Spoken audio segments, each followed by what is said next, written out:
Hello दोस्तों, मैं हूं विकास सिंह। मैंने एमएससी कंप्यूटर साइंस पूरा किया था, उसके बाद अभी मेरी पीएचडी भी चल रही जो अभी पूरी हो जाएगी। आज मेरे सामने बैठे हुए हैं शुभम शिंदे।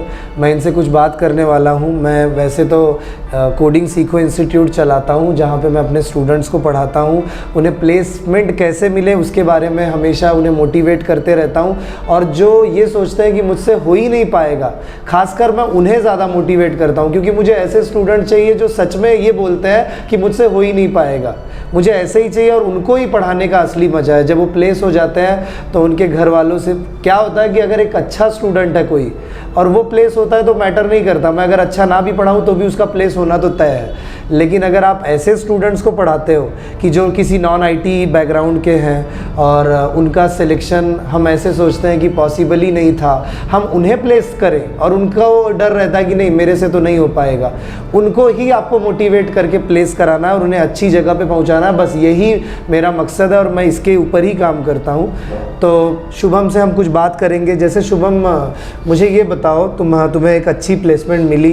Yes sir. अभी तुम प्लेस हुए हो, तो मुझे ये जानना, पहले तो ये बता दो कि तुम्हारा नाम और डिटेल में तुम्हारे घर के बारे में तुम्हारा बैकग्राउंड कुछ बता दो। सर आपको तो मेरा नाम पता ही है, शुभम शिंदे। मैं बेसिकली पुणे से हूँ। सिर्फ ये प्रोग्रामिंग के क्लासेस करने के लिए मैं यहाँ पे आया था।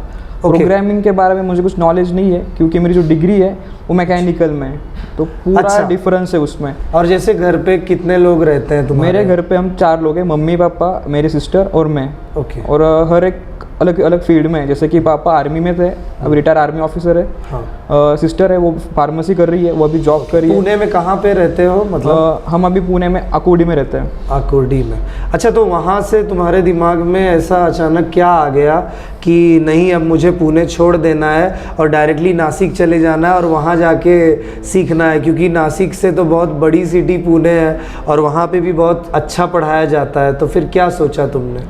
सर जब कोविड का पीरियड चालू था, ये 2 जो साल थे बीच के, तो पूरा मैकेनिकल डाउन में था और आईटी बूम में था। हाँ। तो हमारे पास कुछ ऑप्शन नहीं था आईटी के सिवाय, और प्लेसमेंट आ ही नहीं रही थी मैकेनिकल के लिए। हाँ। तो मैं स्टार्टिंग में मैंने पुणे में क्लासेस ज्वाइन किए कि चलो कुछ तो सीख लेता वहाँ से। तो वहाँ किए थे ज्वाइन? तो वहाँ ज्वाइन किए, C++ वहाँ पे सीखा। बट मुझे लगा कि ये कुछ अच्छा नहीं सिखा रहे। मतलब वो पहले से ही एक कोड, रेडीमेड कोड था उनके पास। जस्ट एक्सप्लेन कर रहे थे कि वो क्या लिखा है उसमें, लाइन टू लाइन नहीं समझा रहे थे, पढ़ाते थे। जो कंप्यूटर का बच्चा है वो समझ सकता है, बट मेरा जैसा नॉन आईटी पर्सन जिसको आईटी का आई भी नहीं मालूम, वो उसके लिए डिफिकल्ट था वो सीखना। तो मेरा एक फ्रेंड है प्रज्वल, तो ये नासिक हाँ, हाँ प्रज्वल को मैं जानता हूँ। हाँ, वो जो नासिक में था, तो उसने मुझे तभी बोला था कि ये क्लासेस ज्वाइन कर ले, बेस्ट है। बट मुझे लगा कि पुणे से बेटर तो कुछ नहीं हो सकता। सही है, सही है। तो मैं पुणे में ही रुका रहा।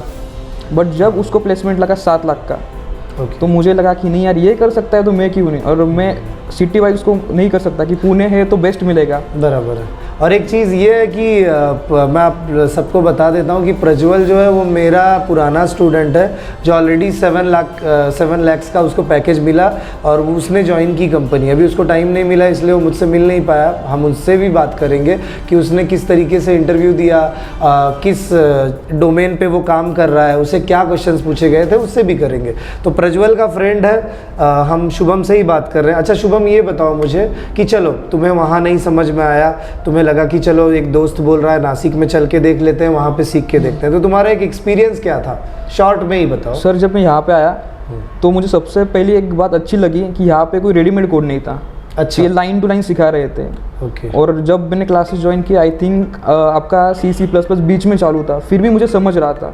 हाँ। क्योंकि वहाँ पे तो कुछ समझ ही नहीं रहा था पुणे में। हाँ। और जैसे मैंने यहाँ पे सीखना स्टार्ट किया, मेरे को यहाँ का इन्वायरमेंट भी अच्छा लगा, क्योंकि यहाँ पे प्रैक्टिस करने के लिए जगह थी और अगर कुछ प्रॉब्लम आया तो एक्सप्लेन करने के लिए 24/7 सर अवेलेबल थे यहाँ पे। हाँ, तो मैं तो थे और हाँ। रहना ही पड़ता है स्टूडेंट के लिए। अच्छा मुझे ये पूछना है तुमसे कि जैसे एक स्टूडेंट के हिसाब से, जैसे स्टूडेंट्स देख रहे हैं उनके हिसाब से उन्हें क्या प्रिपरेशन करना चाहिए? जैसे एक नया स्टूडेंट है, उसे क्या पढ़ना चाहिए स्टार्टिंग से लेके एंड तक? ऐसे क्या पढ़ाई करनी चाहिए कि जिससे उसे प्लेसमेंट मिलने में आसानी होगी? सर बेसिकली तो उसको पहले C++ में लॉजिक बिल्ड करना पड़ेगा। जब तक लॉजिक बिल्ड नहीं होगा वो आगे कुछ नहीं कर सकता। फिर सर वो कंफ्यूज रहता है कि ये सीखूँ या फिर वो सीखूँ। मतलब जैसे कि मैं जावास्क्रिप्ट में करूँ, करियर करूँ, या फिर रिएक्ट JS या फिर जावा में। तो उसको पहले एक चूज़ करना पड़ेगा कि मुझे किस में जाना है, और उसमें उसको उसी में परफेक्शन लाना पड़ेगा, उसको ही डेली प्रैक्टिस करो, तब जाके आपको बड़ा पैकेज। और ऐसा भी है क्या कि सिर्फ इस टेक्नोलॉजी में काम किया जा सकता है, इसमें नहीं किया जा सकता, या फिर तुम्हारे हिसाब से ऐसी कौन कौन सी टेक्नोलॉजीज़ हैं जिसमें स्टूडेंट्स अप्लाई कर सकते हैं तुम्हारे हिसाब से? सर मेरे हिसाब से तो अगर उसका बेस पक्का परफेक्ट है C++ में, तो वो किसी भी करियर में स्विच कर सकता है। अच्छा, मतलब तुम्हारा ये बोलना है कि अगर C++ आपका बेस अच्छा है तो आपके पास बहुत सारे ऑप्शंस आ जाते हैं, पाइथन आ जाता है, जावा आ जाता है, जावास्क्रिप्ट आ जाता है, मतलब बहुत सारे ऑप्शंस आ जाते हैं। फिर तो बहुत अच्छी चीज़ है कि स्टूडेंट किस में भी जा सकते हैं, बस उनका बैकग्राउंड बेस जो है वो अच्छा होना चाहिए। ठीक है। अच्छा, अभी ये पूछना है कि तुमने अप्लाई कैसे किया, क्योंकि जनरली मैं डायरेक्टली स्टूडेंट्स को यही बोलूँगा कि मैं कभी प्लेसमेंट नहीं कराता। हाँ, भले मेरे यहाँ से 100% प्लेसमेंट हो जा रही है, लेकिन मैं आपको बोल देता हूँ मैं खुद नहीं कराता। मैं जनरली, मेरा ये काम है कि एक अच्छा नॉलेज दो स्टूडेंट को, अच्छे से चीज़ें सिखा दो, उसकी प्लेसमेंट वैसे ही हो जाएगी। एक अच्छा स्टूडेंट है, उसको सब कुछ आ रहा है, तो उसकी प्लेसमेंट क्यों नहीं होगी? हाँ, मैं अगर ये बोलूँ मैं 100% प्लेसमेंट देता हूँ और उसके बाद मैं उसको अच्छा पढ़ा ही नहीं रहा हूँ, तो उसको कंपनी तक भेज के भी मेरा क्या फ़ायदा जब वो सिलेक्ट नहीं हो रहा है? तो कंपनी भेजना मेरा काम नहीं है, उस बच्चे का कंपनी में सिलेक्ट होना उसका काम है, उसके लिए वही मैटर करता है। तो इसके लिए मैं कभी कंपनी में भेजता नहीं। अच्छा, तुम मेरे यहाँ सीखे, तुमने सब कुछ अच्छे से सारी चीज़ें सीखी, अभी ये बताओ कि तुमने प्लेसमेंट फिर कैसे ली? मैंने भी नहीं दी, फिर कैसे ली? सर मुझे कॉन्फिडेंस आ गया था कि मैं ये कर सकता हूँ। पहले कॉन्फिडेंस मैंने बिल्ड किया कि मैं कर सकता हूँ। फिर अपने पास सर बहुत सारे प्लेटफॉर्म्स हैं, Naukri.com है, Indeed है और LinkedIn है जैसे। हाँ, तो सर बेसिकली मैंने सबसे ज़्यादा LinkedIn पे फोकस किया, क्योंकि वहाँ पे मेरे को वैकेंसीज ज़्यादा मिली और वहाँ से जो रिप्लाई आते हैं हमको तो फास्ट आते हैं। तो वहाँ की प्रोसीजर थोड़ी फास्ट रहती है as compare to Naukri.com and Indeed। तो मैंने LinkedIn से अप्लाई शुरू कर दिया, तो मुझे लगा ही नहीं था कि मुझे। अच्छा, LinkedIn पे मतलब तुमने क्या किया था? तुम्हारा रिज्यूम डाला था, प्रोफाइल बनाया, रिज्यूम डाला। नौकरी पे प्रोफाइल बनाया पहले 100% और उस पर रिज्यूम डाला तुमने, और उसके कितने दिन के बाद तुम्हें कॉल्स आना शुरू हुए? सर जब मैंने किसी कंपनी को LinkedIn पे अप्लाई किया, आधे एक घंटे बाद मेरे को कॉल आने शुरू हो गए। मैं बोर हो गया था कि भाई ये कॉल कितने क्यों आ रहे हैं, मैं अटेंड ही नहीं कर पा रहा था। अच्छा, तो मतलब ऐसे भी होता है कि कॉल्स बहुत आते हैं।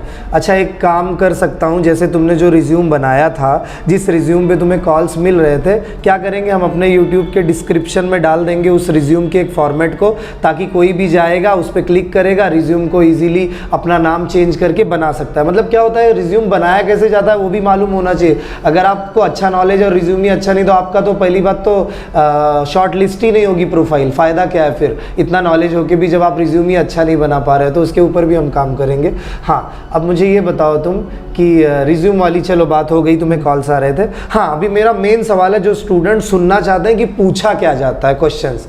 तो अभी ये बताओ मुझे कि जब तुमने इंटरव्यू पहली बार दिया, अच्छा कितनी बार इंटरव्यू दिए टोटल? सर मैंने कम से कम 7 या 8 इंटरव्यू दिए टोटल। 7-8 दिए। सर उसमें से 9th इंटरव्यू मेरा सिलेक्शन हो गया, बट 9th में हुआ। बट जो मेरे पहले 4 या 5 इंटरव्यू थे, वो मुझे सर उससे फ़ायदा मिला कि क्वेश्चन क्या पूछेंगे, तो मैंने इंटरव्यू बेसिस पे पढ़ाई करना शुरू किया, क्योंकि क्वेश्चन तो सेम ही रहते हैं, सिर्फ उनके जो क्वेश्चन पूछने का तरीका रहता है वो अलग रहता है। अच्छा, क्या पूछते हैं? जैसे पहले कंपनी में इंटरव्यू दिया, मतलब एक अंदाज़ा बताओ कि किस पे ज़्यादा फोकस होता है। मुझे पर्सनल क्वेश्चन बताने की ज़रूरत नहीं है, किस टॉपिक पे ज़्यादा वेटेज होता है, किस बारे में? ऐसे सर वो डिपेंड करेगा कि आप किस पे इंटरव्यू दे रहे हो। अभी जैसे कि मेरा एंगुलर पे था, फ्रंट एंड। हाँ, तो मुझे सबसे इंपॉर्टेंट क्वेश्चन ये था कि आर्किटेक्चर सामने वालों को समझ आता है नहीं, एंगुलर का वो काम कैसे करता है। ओके, ये पूछते हैं। फिर उसके बाद वो पूछते हैं कि बेसिक ही क्वेश्चन पूछते हैं कि आप कंपोनेंट कैसे बनाओगे, उसके लिए राउटिंग कैसे करोगे, सर्विसेज कैसे क्रिएट करोगे। ये बेसिक ही क्वेश्चन है। अगर ये हम अच्छे से एक्सप्लेन करते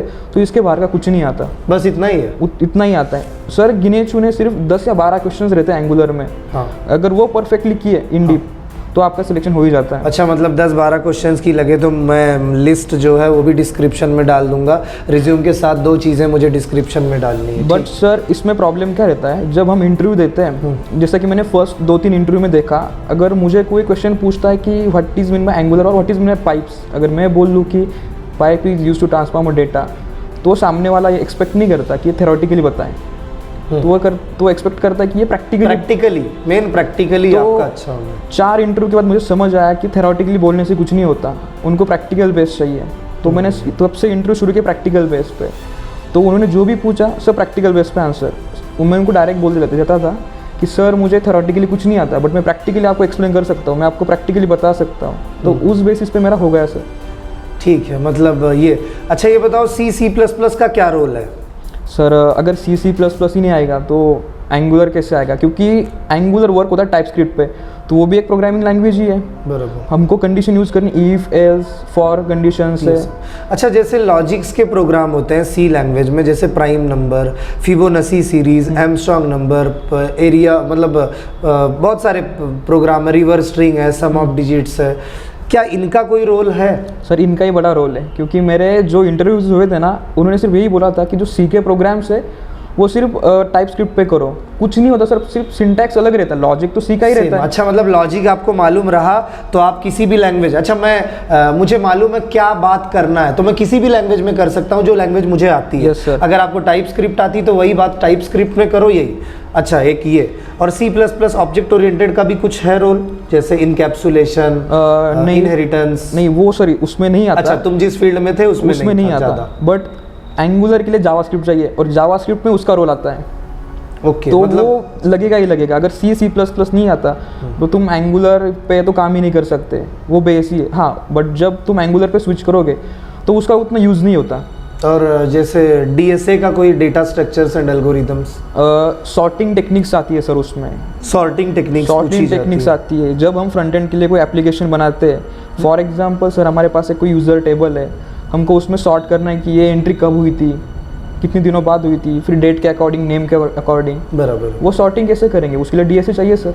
हाँ, मतलब DSA अगर, हाँ, मेन क्या है, जैसे अब कंपनीज़ के ऊपर डिपेंड करता है। जनरली तुम सर्विस बेस्ड कंपनीज़ में ज़्यादा अप्लाई कर रहे थे, इसके लिए तुमको उस तरीके के क्वेश्चन। नहीं सर, एक जो थी एक कंपनी, तो उसने सबसे पहले मुझे DSA के क्वेश्चन पूछे थे। अच्छा, आपके साथ मैंने डिस्कस भी किए थे सर, आई थिंक कि मेरा एक इंटरव्यू था, उसमें पहले उन्होंने DSA के मुझे 7 या 8 क्वेश्चन पूछे थे। फिर उन्होंने बोला कि DSA अगर आपको आता है फिर हम फ्रंट एंड पे बात करेंगे। अच्छा, मतलब कहीं कहीं कंपनीज में DSA भी बहुत मैटर करता है, C++ के अलावा DSA, ठीक है। ये चीज़ें हो गई। और क्या सजेस्ट करोगे हमारे स्टूडेंट्स को कि उन्हें प्रिपेयर अगर करना है तो शुरुआत कहाँ से करें, C++ और DSA से? DSA सर, ये बेसिक किसी भी प्रोग्रामिंग लैंग्वेज में सर बेस सबको पता है कि C++ और DSA रहेगा।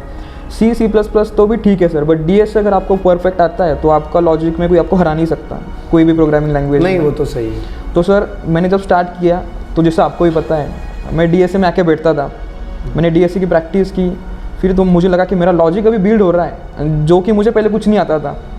मैंने लॉजिक बिल्ड किया, फिर सर मैंने एंगुलर पे स्विच किया, जावास्क्रिप्ट पे स्विच किया, फिर मैंने डिसाइड किया कि अभी ये करना है, एक फ्रेमवर्क करना है मुझे, फिर सर मैं उसमें करता गया। अच्छा, एक सवाल और मुझे पूछना है कि अच्छा, मेन सवाल तो मैंने पूछा ही नहीं, सारे सवाल पूछ लिए। ये बताओ कि अभी तुम्हें जो पैकेज इस समय दिया जा रहा है, कितना दिया जा रहा है, वो भी पता सर मुझे इस समय जो पैकेज मिला वो 4.5 LPA का था। 4.5, ओके। इसके पहले सर उन्होंने मुझे पैकेज दिया था जो कि 4 LPA का था। फिर उनका मुझे दूसरी बार कॉल आया कि शुभम, हम एक नया ऑफिस खोल रहे, आप वहाँ पे शिफ्ट हो सकते हो क्या? तो सर मुझे इतना कॉन्फिडेंस था कि ये सामने वाला पर्सन मुझे इतने कॉल कर रहा है तो मेरे अंदर कुछ तो टैलेंट है। तो मैंने उनको डायरेक्टली बोल दिया कि सर अगर आप 50,000 इंक्रीमेंट करते हो, मेरा 4.5 का पैकेज करते हो, तब भी मैं ऑफिस ज्वाइन करूँगा। और उन्होंने ओके कर दिया। फिर अभी मुझे लग रहा है कि मुझे 5 या 6 बोलना चाहिए था, वो उसमें भी एग्री कर सकते थे। अच्छा, नहीं ठीक है, मतलब तुम 6 भी बोलते तो शायद वो दे देते तुम्हें, लेकिन तुमने अपनी डिमांड उतनी रखी नहीं। कभी कभी क्या होता है कि स्टूडेंट्स ये नहीं समझ पाते कि हम कितने के लायक हैं, हम कितना अच्छा काम कर सकते हैं और कितने का पैकेज हमें मिल सकता है, अपनी क्वालिटीज़ को पहचान नहीं पाते।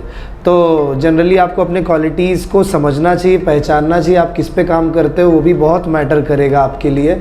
और आप जो भी चीज़ें सीखते हो, आपको पता होता है मैं बचपन से अच्छा था, मैं बहुत होशियार था, मुझे बहुत नॉलेज था, तो मैं आगे भी करूँगा तो मैं इस लेवल पे ही करूँगा। तो आप अगर उस तरीके की पढ़ाई करोगे तो उस लेवल पे भी जा सकते हो। अभी जैसे शुभम चलो 4.5-5 लाख के पैकेज पे काम कर रहा है, हो सकता है 1-2 साल के बाद 8 लाख पे काम करे, 10 पे करे। इसका दोस्त तो 7-8 लाख पे प्रज्वल तो कर ही रहा है। तो इसलिए किसी भी स्टूडेंट के लिए, नॉन IT का भी रहना, उसके लिए बहुत बड़ी बात नहीं है। ऐसे पैकेजेस लेना आसानी से लिए जा सकते हैं, बस मेहनत आपको करनी पड़ेगी, प्रैक्टिस करनी पड़ेगी, बस सब कुछ पॉसिबल है। तो हमने शुभम से बहुत देर तक बहुत सारी चीज़ें बात की, बहुत कुछ समझा, उसने अपना एक्सपीरियंस आप लोगों से शेयर किया है। ऐसे ही मैं और भी वीडियोस बनाने वाला हूँ, और भी मेरे स्टूडेंट्स के साथ जो आपको जावा टेक्नोलॉजी के बारे में बताएंगे और किसी अलग अलग टेक्नोलॉजीज़ के बारे में जो प्लेस हो चुके हैं। लगभग मैंने इतने 100 से ज़्यादा स्टूडेंट्स प्लेस किए। प्रॉब्लम क्या होती है, स्टूडेंट्स आते ही नहीं। एक बार वो सेट हो गए तो वापस वो आते ही नहीं, एक बार आएंगे तब तो मैं उनका इंटरव्यू ले पाऊँगा। तो एक स्टूडेंट मेरी गुवाहाटी IIT गुवाहाटी में थी, उसकी प्लेसमेंट हुई टाटा में, उसको भी लगभग 8 लाख का पैकेज मिला है। अभी तो वो कॉलेज कर रही है, उसका 1 साल बचा हुआ है, उसको भी मैंने बोला था। उसके बाद मेरा अभी बहुत सारे ऐसे स्टूडेंट्स हैं जो प्लेस होते रहते हैं, मैं फ़ोटोज़ वगैरह तो डालते ही रहता हूँ, ऐसा ये चलता रहता है। तो मैं आगे और भी चीज़ें अगर मैं करूँगा तो आप लोगों को अपने चैनल पे आ जाएगा। चैनल को सब्सक्राइब करके रखिए। आपके जो कमेंट्स होंगे आप पूछते भी रहिए, हम भी मदद करेंगे। शुभम से जो होगा वो भी कमेंट्स में आपकी मदद करेगा, तो आप लोग कमेंट्स भी कीजिए, शेयर भी कीजिए, तो जितनी भी चीज़ें होंगी वहाँ पे भी हम कवर कर देंगे। चलिए फिर बाय सबको, थैंक यू।